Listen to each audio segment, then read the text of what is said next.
olden times, when if you made a wish, it would always come true, there lived a king whose daughters were all beautiful, but the youngest was so beautiful that the sun itself, which has seen so much, was astonished whenever it shone in her face.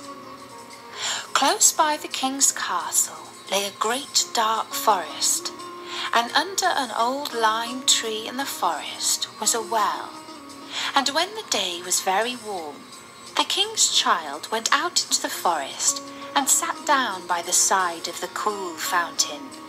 And when she was dull, she took a golden ball and threw it up on high and caught it. And this ball was her favourite playing thing. Now it so happened that on one occasion the princess's golden ball did not fall into the little hand which she was holding up for it, but onto the ground beyond and rolled straight into the water.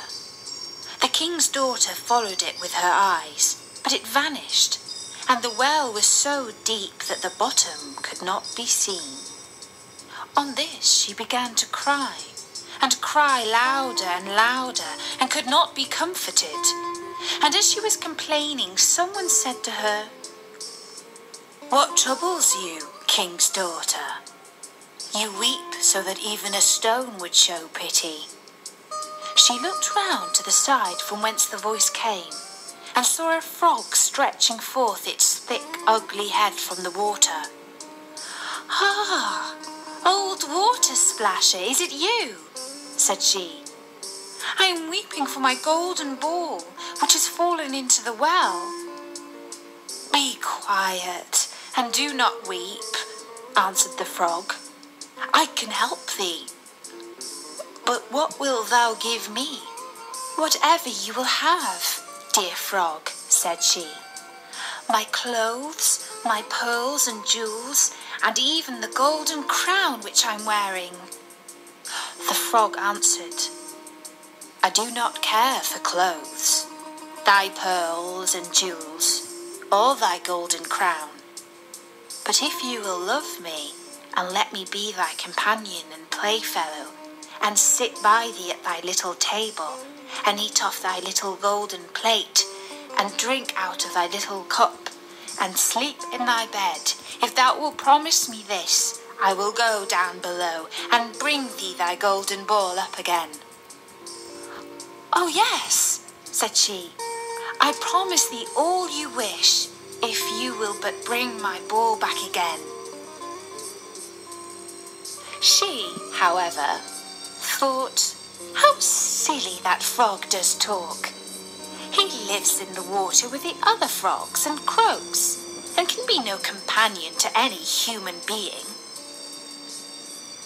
But the frog, when he had received this promise, put his head into the water and sank down, and in a short while came swimming up again with the ball in his mouth, and threw it onto the grass. The king's daughter was delighted to see her pretty plaything once more, and picked it up and ran away with it. "Wait, wait," said the frog, "take me with thee." But what did it avail him to scream his croak, croak after her as loudly as he could? She did not listen to it, but ran home and soon forgot the poor frog, who was forced to go back into his well once more.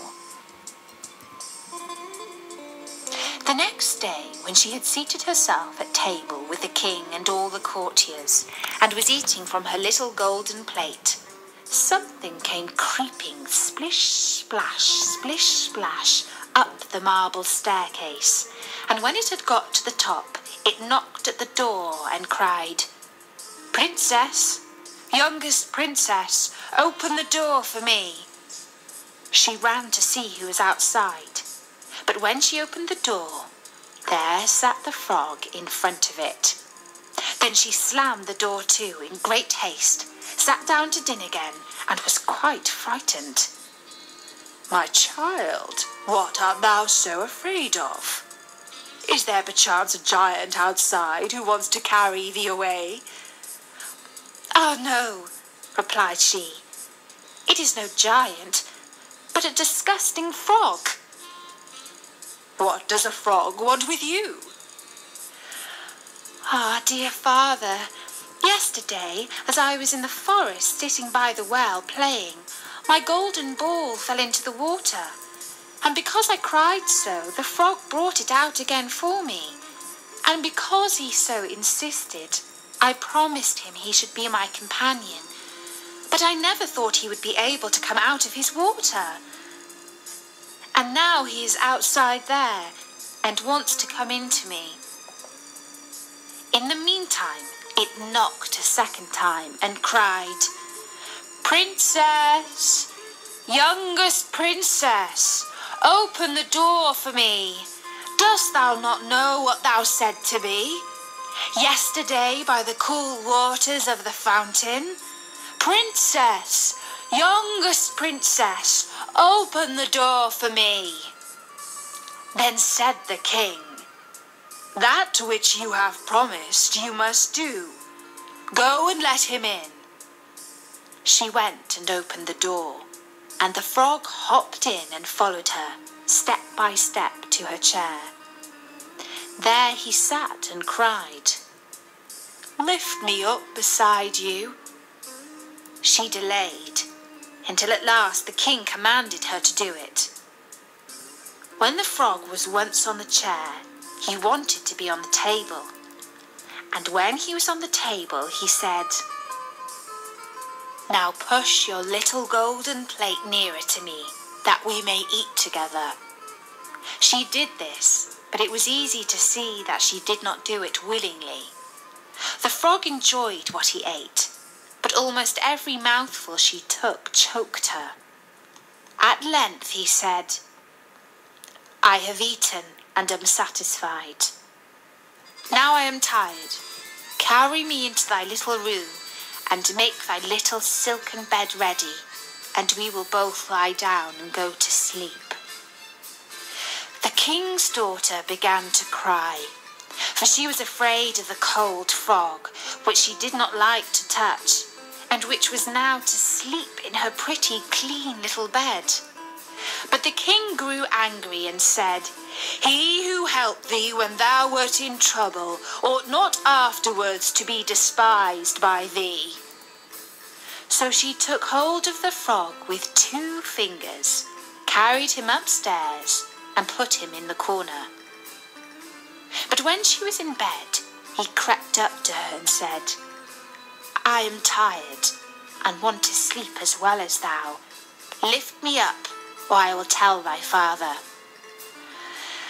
Then she was terribly angry and took him and threw him with all her might against the wall. "Now you will be quiet, you horrible little frog," said she. But when he fell down, he was no frog, but a king's son with beautiful kind eyes. He, by her father's will, was now her dear companion and husband. Then he told her how he had been bewitched by a wicked witch, and how no one could have delivered him from the well but herself, and that tomorrow they would go together to his kingdom. Then they went to sleep, and next morning when the sun awoke them, a carriage came driving up with 8 white horses, which had white ostrich feathers on their heads, and were harnessed with golden chains. And behind stood the young king's servant, Faithful Henry. Faithful Henry had been so unhappy when his master was changed into a frog, that he had caused 3 iron bands to be laid round his heart, in case it should burst with grief and sadness. The carriage was to conduct the young king into his kingdom. Faithful Henry helped them both in, and placed himself behind again, and was full of joy because of this wonderful end to their troubles. And when they had driven a part of the way, the king's son heard a cracking behind him, as if something had broken. So he turned round and cried, "Henry, the carriage is breaking." "No, master, it is not the carriage. It is a band from my heart, which was put there in my great pain when you were a frog and imprisoned in the well. Again and once again, while they were on their way, something cracked, and each time the king's son thought the carriage was breaking. But it was only the bands which were springing from the heart of the faithful Henry, because his master was set free and was happy.